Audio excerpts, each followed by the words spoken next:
Let's start with the number everyone thinks is the real cost, the sticker price.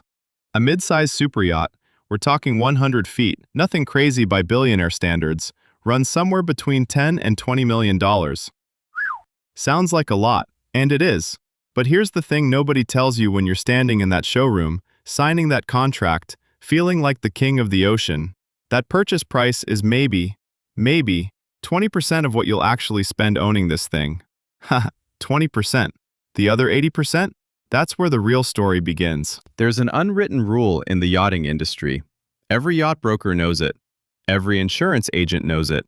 And almost no first-time buyer has ever heard of it before they sign. It's called the 10% rule.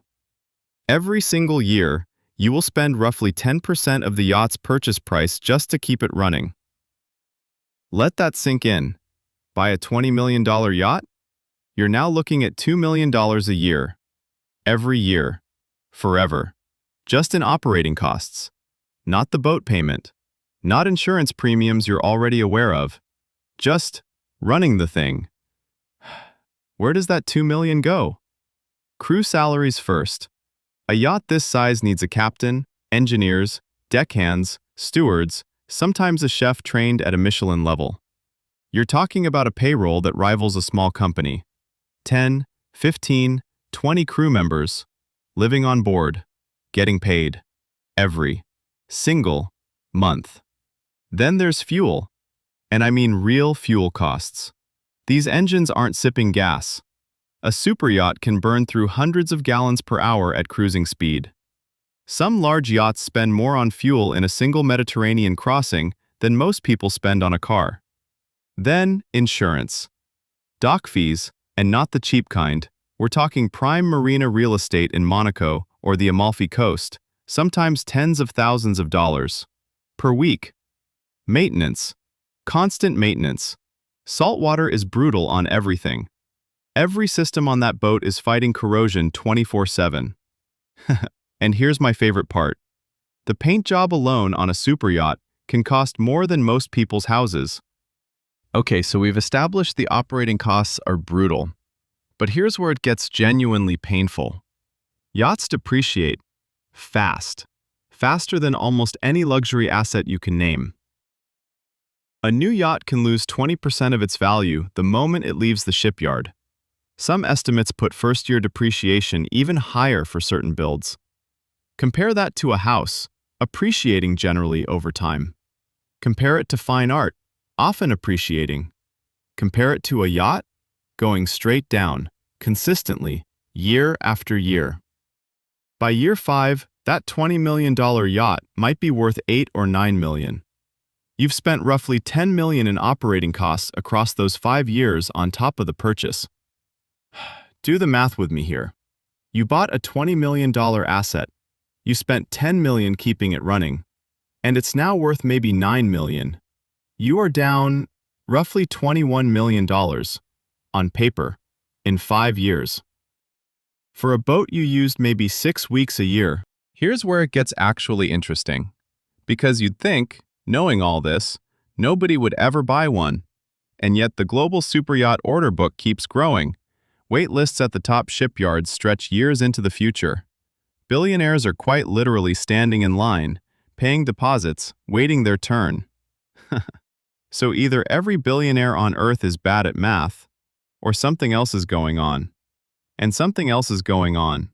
Because a yacht was never really about transportation. It was never about the fastest way to get from Monaco to Sardinia. A superyacht is a status symbol with a hull. It's a floating headquarters for deals that happen nowhere near a boardroom. It's neutral territory. No home turf advantage. No corporate office politics. Just you, your guest, international waters, and absolutely nobody watching. Some of the biggest business deals in history have happened on the back deck of a yacht. Away from cameras. Away from lawyers hovering in hallways. Away from everything. That's not marketing fluff.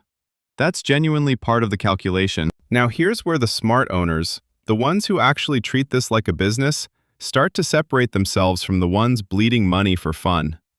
Chartering.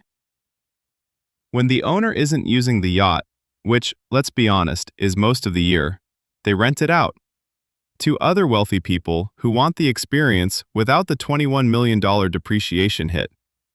A week on a super yacht can run anywhere from $100,000 to over $1 million, depending on size, crew, destination, season. For owners who charter aggressively, this can offset a meaningful chunk of those brutal operating costs, sometimes 30, 40, even 50% in a good season. It doesn't make the yacht profitable. Let's be very clear about that. It just makes the bleeding slower. And here's the part that genuinely surprises most people. In certain jurisdictions, yachts can be structured as business assets, registered under specific flags, used for chartering a portion of the year. And suddenly, depending on the country, the structure, the accountant, there are legitimate tax advantages available. Depreciation write-offs, VAT considerations in European waters, business expense classifications if the yacht is genuinely used for client entertainment or corporate purposes. This is not a loophole in the shady sense. This is publicly available tax strategy that wealth advisors build entire practices around. It still doesn't make the yacht a good investment. Nothing does. But it changes the real cost from catastrophic to merely extremely expensive. So let's bring this all the way back to where we started. That man on the deck, champagne in hand, everyone jealous. Here's what's actually true. He knows the math doesn't work. Somewhere, some accountant told him exactly what we just told you. The depreciation curve, the 10% rule, the 5-year loss projection. He bought it anyway, because a super yacht was never a financial decision. It's an emotional one, wearing a financial costume. It's freedom. It's status. It's a floating symbol that says, I have made it, to a very specific, very small audience of people who understand exactly what that boat cost, down to the dollar. And for some people, that message is worth $21 million. So, would I tell you to buy a super yacht? Absolutely not. Not unless you already have generational wealth, and this is genuinely disposable income to you. But understanding why the ultra-wealthy do it anyway? That tells you something fascinating about how money actually works at the very top. It stops being about return on investment, and starts being about something money can't always buy. If this broke down something you never really understood before, hit subscribe, because we're doing this every single week. Breaking down the real economics behind the things rich people buy that don't make any obvious sense, until they do. What should we break down next? Drop it in the comments. I already have a feeling I know what you're going to say. See you in the next one.